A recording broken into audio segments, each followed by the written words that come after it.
हमारे अध्यक्ष ओम प्रकाश राजभर जी ने जो रैली का आयोजन किया है आगामी 22 फरवरी को, उसमें हम लोगों का अनुमान है कि लगभग 1 लाख भीड़ जुटेगा और 1 लाख भीड़ में 10,000 केवल ब्राह्मण होंगे। और ब्राह्मणों को एकजुट करने की जिम्मेदारी हम सबके कंधे पे है। मैं भी पार्टी का मुख्य प्रदेश प्रवक्ता हूं, मेरे भी कंधे पर है और मेरे जैसे हजारों लाखों जितने कार्यकर्ता हैं सबके कंधे पे जिम्मेदारी है कि 22 फरवरी की रैली को सफलता से पूरा किया जाए। ब्राह्मण हमेशा ठगा जाता है। अभी मैं ब्राह्मण प्रवक्ता है समाजवादी पार्टी की बहन पूजा मिश्रा जी, इनको भी मैं सुन रहा था। एक घटना का मैं जिक्र करना चाहूंगा। इटावा में एक वाजपेयी परिवार हुआ करता था, पता नहीं है कि वहां से बेच के चला गया। ये 20 मार्च 2013 की घटना है। उर्मिला वाजपेयी और इनके परिवार के लोगों को 20-25 यादव वर्ग के लोग घुसते हैं, इनके परिवार के अंदर घुसते हैं, इनको मारते हैं, पीटते हैं, बेइज्जत करते हैं, चेहरे पे काली पोतते हैं, जूते की माला पहनाते हैं और पूरा गांव घुमाते हैं। ये तो एक छोटी सी घटना है। अखिलेश यादव जी मुख्यमंत्री हुआ करते थे उस समय। इटावा उनके गांव के बगल की घटना है, कुछ नहीं हुआ। पीएससी तैनात करके मामला ठंडा कर दिया गया। अखबारों ने छापा, अखबारों में अगले दिन का कोई अपडेट नहीं छापने दिया गया। समाजवादी पार्टी, बसपा और कांग्रेस ने क्या किया? केवल ब्राह्मणों के साथ छलावा किया। हमारी पार्टी, अब चूंकि ब्राह्मणों को लगता है कि हमको कहीं ना कहीं एक अच्छा जगह जाना चाहिए, हमारी पार्टी का दरवाजा खुला है और देश भर के ब्राह्मणों के लिए मैं कह रहा हूं कि सुहेल देव भारतीय समाज पार्टी, उसके राष्ट्रीय अध्यक्ष ओम प्रकाश राजभर, अनु राजभर और अरविंद राजभर जी जो ब्राह्मणों का सम्मान करेंगे, वो देश की कोई पार्टी नहीं करेगी। अब तमाम नारे सुने जाते हैं, तिलक तराजू और तलवार, तमाम तरह के नारे बनते हैं। हाथी नहीं गणेश है, ब्रह्मा विष्णु महेश है। तो जब चुनाव आते हैं तो ब्राह्मणों को छलने के लिए, ब्राह्मणों को ठगने के लिए पार्टियां अलग अलग तरीके से नारा बनाती हैं और ठगती भी हैं। ब्राह्मण अपने आप को आज ठगा महसूस कर रहा है, चाहे वो पक्ष का भी ब्राह्मण हो या विपक्ष का ब्राह्मण हो। ब्राह्मण को सम्मान चाहिए। ब्राह्मण को चाहिए क्या? ब्राह्मण को आप दे क्या पाएंगे? कुछ नहीं दे पाएंगे। ब्राह्मण के पास सब कुछ है। ब्राह्मण को न आरक्षण चाहिए, न ब्राह्मण को आवास चाहिए, न पेंशन चाहिए, कुछ नहीं। वो सक्षम है। वो आपका बरही से लेकर ब्रह्मभोज तक कराने में सक्षम है। ये भी जान लीजिए कि जो ब्राह्मण सरकार बनाता है वही ब्राह्मण सरकार गिराता है। बहन जी कभी कल्पना नहीं की थी 2007 में कि ब्राह्मण के वजह से जो उनका नारा था, थोड़ा सा नारा बदल दी तो पूर्ण बहुमत की सरकार बदल गई। और फिर 12 में क्या हुआ? समाजवादी नहीं, मायावती जी भी जानती है 2007 वाला दलित इनका ब्राह्मण जब जिसका ब्राह्मण सहयोग करते हैं उसकी सरकार बनती है। लेकिन होता क्या है कि सरकार बनने के बाद उस ब्राह्मण को लोग भूल जाते हैं, उस समुदाय को भूल जाते हैं। फिर जब चुनाव आता है तो नए नए नारा लेके आते हैं। अभी हाल फिलहाल में जो लोकसभा का चुनाव हुआ उसमें देखे होंगे आप, विपक्ष ने संविधान बचाओ, आरक्षण, आपको ठग लिया जाएगा, देश बेच दिया जाएगा। क्या क्या हुआ? आज क्या हो रहा है? वही संसद भवन, वही विपक्ष के लोग, वही सांसद।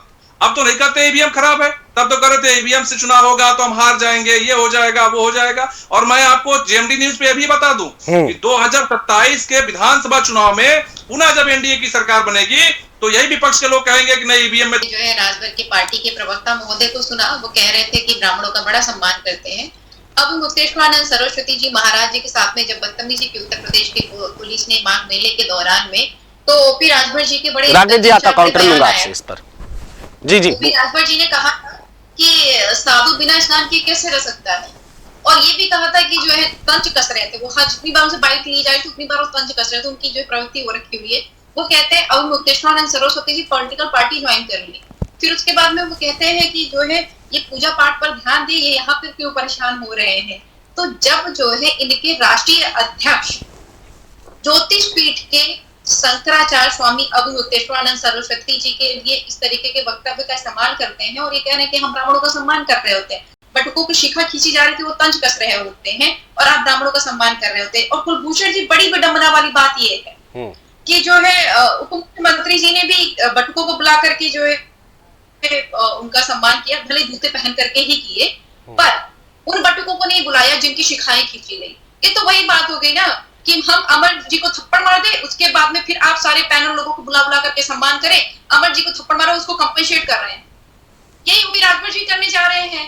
अब क्योंकि भाजपा सरकार में माननीय मुख्यमंत्री योगी आदित्यनाथ जी हैं, उनकी इतनी तगड़ी चले बोले ना कि जो ब्राह्मणों का बड़ा सम्मान रह रहा होता है। एनडीए में इतना सम्मान नहीं है ब्राह्मणों का कि जो उप मुख्यमंत्री की बात की इन्होंने ब्रजेश पाठक जी को बना रखा हुआ है। किसने बना रखा है?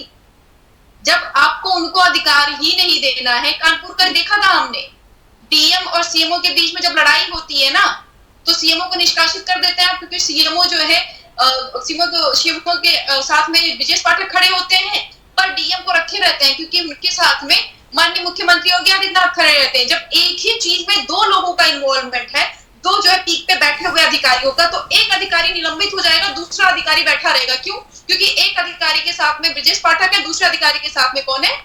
मुख्यमंत्री योगी आदित्यनाथ जी। तो ये दिखाता है कि आप अपने दल में उनका कितना सम्मान कर रहे हैं। समाजवादी पार्टी में माता प्रसाद पांडे जी सरकार रहते हुए विधानसभा के अध्यक्ष थे, सरकार नहीं होने पर नेता प्रतिपक्ष है वो।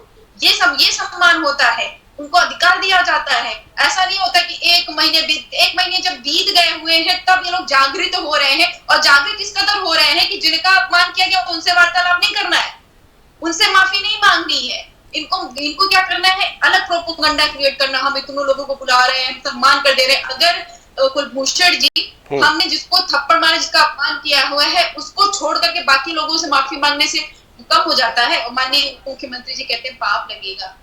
अरे वो रामधारी सिंह दिनकर जी की कविता है, नहीं पाप का भाग्य केवल ज्ञात, जो तटस्थ है समय लिखेगा उनके भी अपराध। ये जितने लोग बैठ करके भी ब्राह्मणों का ठेका लेना चाह रहे हैं ना, किसी ने आवाज नहीं उठाई हुई थी, ये तटस्थ थे।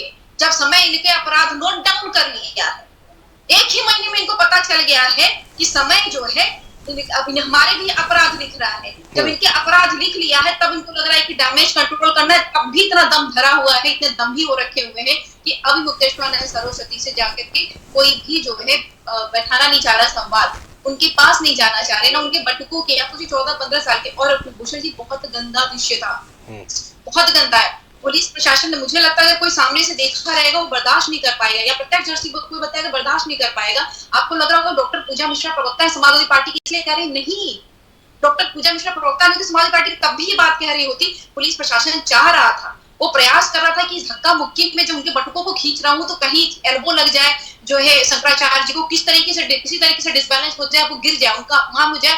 ये टारगेट करके रखा हुआ था प्रशासन ने, और किसके सर पे टारगेट करके रखा हुआ था? माननीय मुख्यमंत्री योगी आदित्यनाथ जी के सर पे। अगर माननीय मुख्यमंत्री योगी आदित्यनाथ जी प्रशासन को कह देते कि आपने अव्यवस्था क्यों फैलाई हुई है, शंकराचार्य जी को आपको स्नान कराना चाहिए, तो प्रशासन की कतई हिम्मत नहीं पड़ती कि 2-2 नोटिस भेजता है। एक दिन नोटिस भेजता कि आप शंकराचार्य कैसे हैं, जो उनके अधिकार क्षेत्र में भी नहीं आता है, प्रशासन के ना सरकार के अधिकार क्षेत्र में आता है। दूसरे दिन नोटिस भेजते हैं कि आपसे शिविर खाली क्यों ना करवाया जाए। तो इस तरीके की जो नोटिस भेजे जाते हैं, और उसी माघ मेले में सतुआ बाबा कार ले जाकर के घाट तक जाते हैं।